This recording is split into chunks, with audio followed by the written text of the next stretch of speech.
All right, so we are back with 2 Samuel, starting with chapter 4. So in chapter 4, we see that Ishbosheth's men try to turn on him, and they do this to try to get clout, similar to the Amalekite that came to David after Saul passed away. So these two men, they turn on Ishbosheth and they kill him in his own bed, chopping his head off. So the two of them come to David and they're like, look, we killed Ishbosheth. They think this is a good thing because remember from last week that Ishbosheth is ruling over Israel. David is ruling over Judah. So they're coming to David like, look, we helped you. You can bring all of Israel together because we killed Ishbosheth.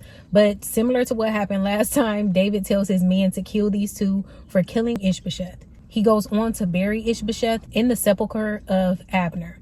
Then we get to see a family member or relative of Saul. So Jonathan has a son. His name is Mephibosheth. And we see that Mephibosheth has a nurse. So when he was young and she found out that Jonathan and Saul were killed, in an attempt to escape, Mephibosheth fell and he became lame. So he is unable to walk. So this is our introduction to who Jonathan's son is. In chapter 5, now that Ishbosheth is dead, David becomes the king of all of Israel after ruling over just Judah for 7.5 years. So now he rules over everything. He takes his men and he goes to steal Jerusalem from the Jebusites. So he conquers them and takes that land and renames it the city of David. We also see that the king of Tyre sends resources, messengers, carpenters to David to build him a house in Jerusalem. And even though we see that God is prospering David and helping him to be successful, he is still multiplying wives, which is disobedience to God. So now that the Philistines see that David is in power over Israel, they are ready for war. But in typical fashion with David trying to be obedient, he consults God before he goes to battle and says, God, do I need to go up against the Philistines? God says yes, and the Philistines are given into Israel's hands.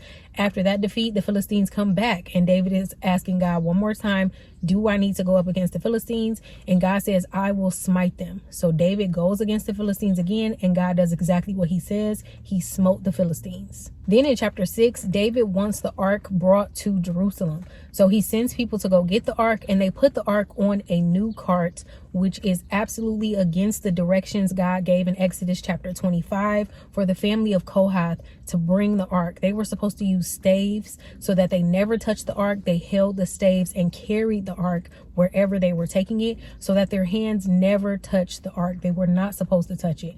But these people obviously did not know that. So they built a new cart. They used oxen to pull the cart. And the way that God instructed them to carry the ark using staves, we see why now. So the oxen are shaking the cart as they're walking, and the ark is about to fall off the cart. Trying to protect the ark, Uzzah sticks his hand out. He tries to catch the ark before it falls. God kills him instantly. And this is because, again, they were never supposed to touch the ark. And if they would have followed the directions written in Exodus 25 and carried it the correct way, this never would have happened. So now David is a little shaken up, seeing that somebody passed away, trying to just bring the ark to Jerusalem. So he's like, look, just leave it where it is. So they leave the ark in the home of Obed-Edom. The entire time the ark is there, his house is blessed. The house of Obed-Edom is blessed. And once David finds this out, he's like, look, we need the ark here. We need the ark here because that's the presence of God for them. So David sends people once again. They carry the ark the proper way. They bring it into Jerusalem. And as they're bringing it in, David is dancing his heart out. He is so excited. And as he's dancing, his wife sees him, Michal, Saul's daughter, sees him dancing, and she's just like her father. She despises David. She is upset with him. But David is worshiping the Lord. So when David gets home, she confronts him and says, look, I don't like all of that. You showing off in front of the handmaids. David is like, I'm not thinking about these women. I am praising the God who put me in this position of power over your father. I'm worshiping him. I'm not worried about no handmaids. Then in chapter 7, we see that David realizes, wow, I live in this beautiful house of cedar, and our God, his ark, is just behind curtains. I want to build a house for God. Awesome sentiment, great sentiment. But the prophet of this time, Nathan, hears from God, and God speaks to Nathan. Nathan speaks to David and says, look, you are not going to build me a house, David. Your son is going to do that. I'm going to establish his throne forever. I will forever give him mercy. And your throne, your lineage is going to be established forever. So David is just in awe of God. He's like, who am I that you want to establish my house forever? David is like, you're a great God. There's none like you. Establish your word forever. Do what you said you were going to do for my family. David says, Lord, let your name be magnified forever. And we will see as we continue to read in the coming chapters that no matter how wicked the kings are, that God keeps his promise. He keeps them on the throne, even though we are going to see some horrible, horrible people in positions of power. God keeps his word. And David says, let the house of David be established forever before thee, because your words are true. In chapter 8, David defeats the Philistines, the Moabites, the Syrians, the Ammonites, and the Amalekites. So the Lord preserves David wherever he goes. Then in chapter 9, we see that David wants to keep his word and fulfill the promise he made to Jonathan back in 1 Samuel chapter 20 by showing love and kindness to all of Jonathan's descendants. So he searches for Mephibosheth, and when he finds him, he says, you can eat at the king's table forever. There is always bread at this table for you. He also wants to give him the land of Saul, and he says that his servants, Ziba and all of his people, they will take care of the land, because remember, Mephibosheth is lame, so he cannot take care of the land himself. But David says Ziba and all of these people are going to tend to that land. They're going to take care of it, and when it bears fruit, they're going to give that fruit to you, but you will always have bread. You will always be taken care of at my table. And what's cool about this story between David and Mephibosheth is that this is actually a picture of us in our relationship with God the Father. So we absolutely did nothing to deserve the grace and mercy that he gives us. Everything he does for us is because of the acts of his son and for the love that he has for Jesus. Because of Jesus's righteousness, we get all of this grace. We are joint heirs with Christ now, simply because of what Jesus did for us. Likewise, Mephibosheth did nothing to deserve these benefits he's getting from the king. He's receiving these benefits all because of Jonathan's relationship with David. So because of what Jonathan did for David and the relationship they had, Mephibosheth gets to reap these benefits the same way we reap the benefits of the relationship that God has with his son. Then in the next chapter, we see that David wants to show kindness to the son of the late king of Ammon. So the king of Ammon and David seem to have a good relationship. So after the king passes away, David sends messengers to the son to just comfort him and show kindness towards him. But the son believes that the messengers are just spies sent by David. So he disrespects the messengers that are sent. And David takes this as an act of wanting to fight, wanting to get into battle. So David is like, look, we have to go up against the Ammonites. Once the Ammonites hear this, then they recruit the Syrians to fight with them against Israel. So David sends his men out. He sends Joab to send out all the army against the Ammonites and the Syrians. And Joab comes up with a battle plan with his brother Abishai. So Joab and his men will go up against the Syrians, and Abishai and his men will go up against the Ammonites. And Joab says, whichever one of us is struggling with whoever we're fighting with, the other one will come help. So when Joab and his men go up against the Syrians, they're terrified, so they go running. And when the Ammonites see that the Syrians are running, then they flee too. So when David comes down and fights, he kills the men of 700 chariots and 40,000 horsemen. He also kills the captain of their army. Once the Syrians saw this, they were terrified to help the Ammonites anymore, and they made peace with Israel. Then in chapter 11, we once again see David being disobedient. So he sends Joab and his men to battle against the Ammonites, but David fights in battles too. But this time he was at home, not where he was supposed to be. So while he's at home chilling, he sees the wife of Uriah, one of his soldiers, bathing. Her name is Bathsheba, and he sends and inquires of her. And he requests that she be brought to his home. So he commits adultery with her. She becomes pregnant, and at this moment, David starts plotting. So at first, he requests that Uriah be sent home from the battle, and he just assumes that naturally Uriah will go home, he will lay with his wife, and Uriah would just assume when she's pregnant that, okay, this is my child. But we see that Uriah has more integrity than the king of Israel, because he does not go home. And when David asks why, he says, I can't go home and drink and sleep with my wife when the men are still living in tents and fighting. So he wants to show unity with the other men that are fighting, even though he's at home. So he refuses to go home to Bathsheba. So the next day, David is like, okay, maybe if I get him drunk, he'll do what I need him to do. So David gets him drunk, and even in intoxication, Uriah has integrity and does not go home. He sleeps wherever the servants sleep and does not go home to his wife. At this point, David realizes he has really no choice. He's refusing to come clean. So he writes a letter telling Joab to put Uriah on the front lines. And when the battle gets intense, tell all your men to step away. So Uriah is stuck out there by himself. himself.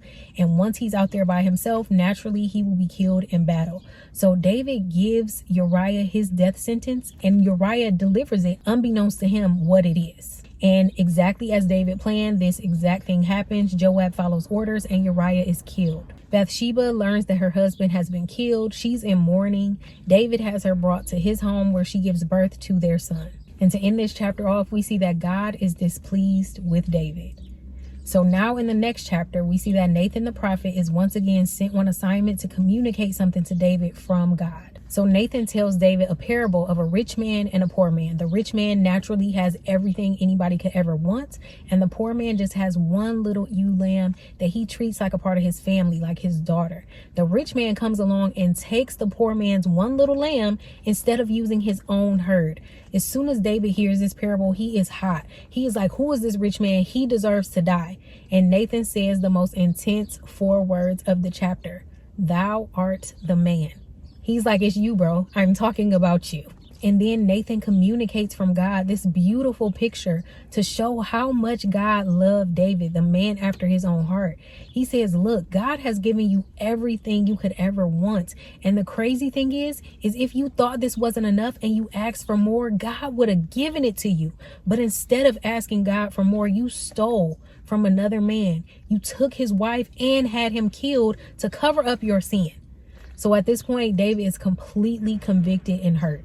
So at this point, Nathan starts rolling out what the consequences are. He says, look, the sword will not leave your house. Evil is going to come upon your house, and somebody is going to sleep with your wives, take them as their own publicly. Because you committed this sin privately, I'm going to make sure everybody knows what happened to you now. So David is completely grieved. And Nathan says, look, David, you're not going to die, but your son is. So David and Bathsheba's son becomes incredibly sick. And for 7 days, David is fasting, he's praying, he's crying out to God, and his servants are trying to feed him. He's turning away food. And on the 7th day, his baby passes away. His servants are terrified to tell him because they see how distraught he's been with just the child being sick. But now that the baby's passed away, they're afraid to tell him. So he sees them whispering and he just kind of knows. He's like, has the child passed away? And they confirm that for him. So he gets up, he washes himself, he cleans himself off, and he eats. And his servants are like, what is happening here? When the child was sick, you were fasting, you weren't eating, you were turning away food, but now you clean yourself up. And David is like, look, I had no idea if God would show me mercy. So I was praying and fasting that perhaps God would show grace and mercy and spare my child. He's like, but now that he's gone, fasting and praying will not bring him back. So David and Bathsheba conceive again, and they have another son, and his name is Solomon. Meanwhile, all of this is happening. Joab is in battle, kicking butt, and he's like, look, we're at this point where I'm about to overtake this city, and if I overtake it, it's going to be named after me. So you need to come on down here so this city can be named after you. So David goes and they conquer the city. They also take the crown from the king of Ammon and put it on David's head. Then in chapter 13, we begin to see some of the consequences and the groundwork being laid for this prophecy that God gave to David about what's going to happen in his household. But this also can be considered the consequences of David disobeying God by multiplying wives. He has all of these children by all these different women. So now there's an issue. So David has a son and a daughter named Absalom and Tamar. Absalom and Tamar are full brother and sister, same mother, same father. Both Absalom and Tamar have another brother named Amnon, not to be confused with Ammon. So Amnon is the half brother of Absalom and Tamar. So they have different mothers. Let Amnon tell it, he is in love, head over heels for Tamar. And he tells his cousin Jonadab. Jonadab comes up with this plan and he says, look, all you have to do is pretend like you're sick. And then tell your father, when your father comes to check on you, all you have to say is, Father, I just need Tamar. I need my sister to come in here, cook for me, feed me, take care of me. And at that point, you'll have her alone. So Amnon is like, good plan, good thinking. And he does exactly that. He pretends to be sick. His father comes to check on him. He requests Tamar. Tamar comes. She's cooking for Amnon. She's preparing to feed him. And Amnon propositions her. And she says, that is not supposed to be done in Israel. Please don't defile me. We have to be married. If you just ask my father for me, I'm sure he will let you marry me. Please do not force yourself on me. Amnon is not trying to hear that. He wants what he wants, and he forces himself upon Tamar. As soon as he's done with doing whatever he wanted to do to her, now he completely despises her. So we see that he never loved her in the first place. So he hates her. He's like, kick her out of here and lock the door when she's gone. So she's gone mourning and upset because she has been defiled. So as she's in mourning, Absalom realizes what happened to her, and he is upset. David also learns what happened to Tamar, and 2 years pass with no consequences. Nothing happened to Amnon. So Absalom is like, apparently I have to take this in my own hands to avenge my sister. So Absalom has his servants kill his brother Amnon, and David is mourning the loss of Amnon. Meanwhile, Absalom flees to Geshur, and he hides there for 3 years. Then in chapter 14, we see that Joab is aware of all of this that's happening. So he propositions a woman to come to David and tell some hypothetical story to try to paint a picture for David. So she tells the story about her family, and David decides that in her situation, there should not be any grudge held against her son, and that they should just let this situation blow over. Things should all be well, and they should bring this person kind of back into the fold. And after telling this woman that she shouldn't be holding a grudge, her family should not be holding a grudge, then it is brought to David's attention that, okay, you give this advice to her for her family, but you're kind of doing the same thing. You are holding a grudge against Absalom.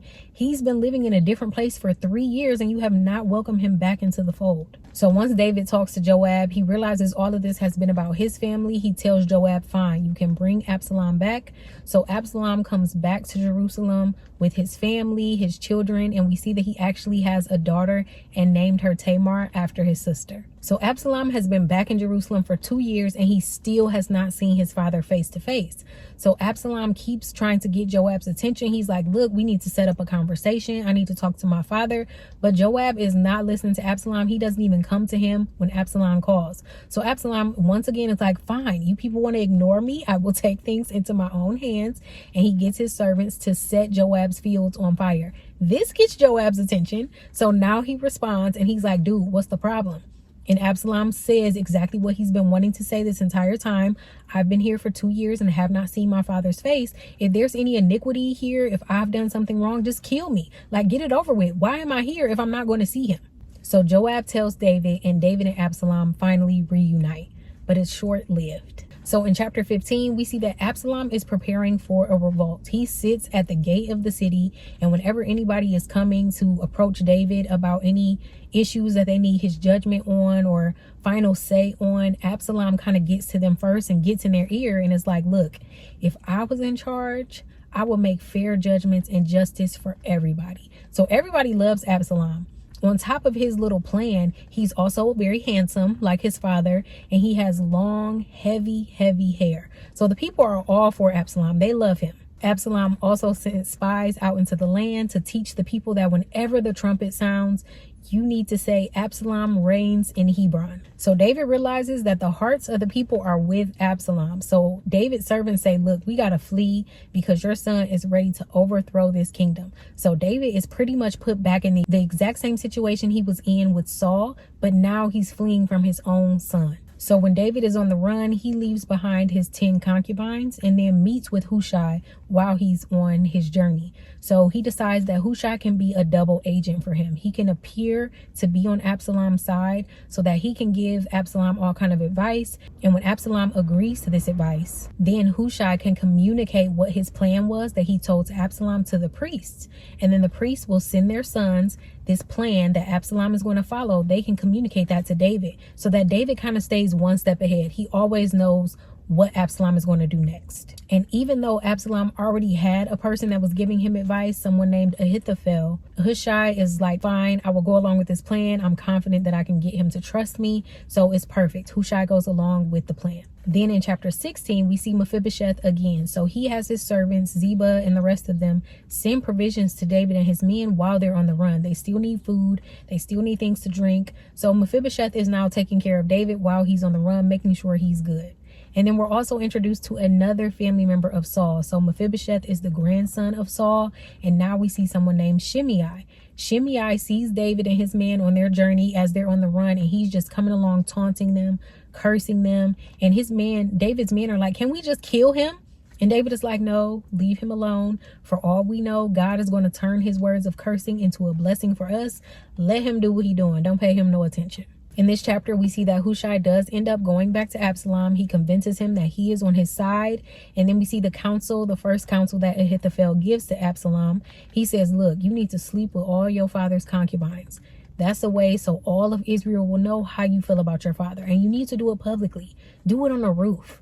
And Absalom is like, good plan, and does exactly that, fulfilling the prophecy of God that his wives, David's wives, would no longer be his, and someone would sleep with them publicly. Because David committed a secret or private sin, God was going to make his family issues public. And that's exactly what happens in this chapter. Then in chapter 17, Ahithophel's next counsel is, look, I want to take 12,000 men to pursue after your father, and we can kill him. Like, we can do this. And Absalom is like, fine, that sounds like a good plan. But Hushai, let me hear from you as well. Hushai tells Absalom, Ahithophel's plan does not make any sense. First off, you know your father runs with some valiant men. They're not going to be caught slipping. On top of that, even if you find his men, you know your father is not going to be with them. You can't just run up on him like that. Hushai says, instead, I think you should gather men from Dan to Beersheba.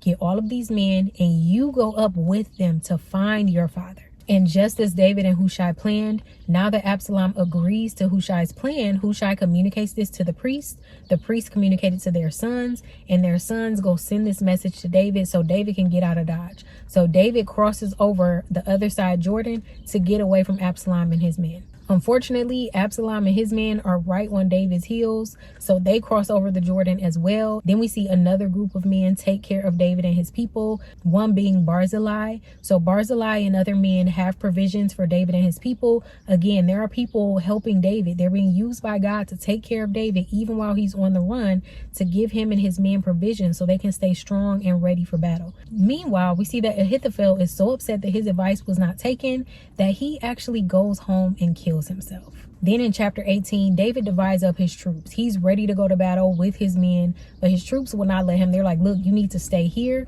So he sends out his people and he tells them very clearly, be gentle, treat my son gently, aka don't kill my son just for me and all this conflict that he's caused. Do not hurt my son. So as this battle is going on, the troops are still trying to find each other. Absalom is riding his mule. And when he passes by some of David's servants, as he's riding his mule, his long, heavy hair, he must have had it pulled up or something, because somehow it gets caught in a tree.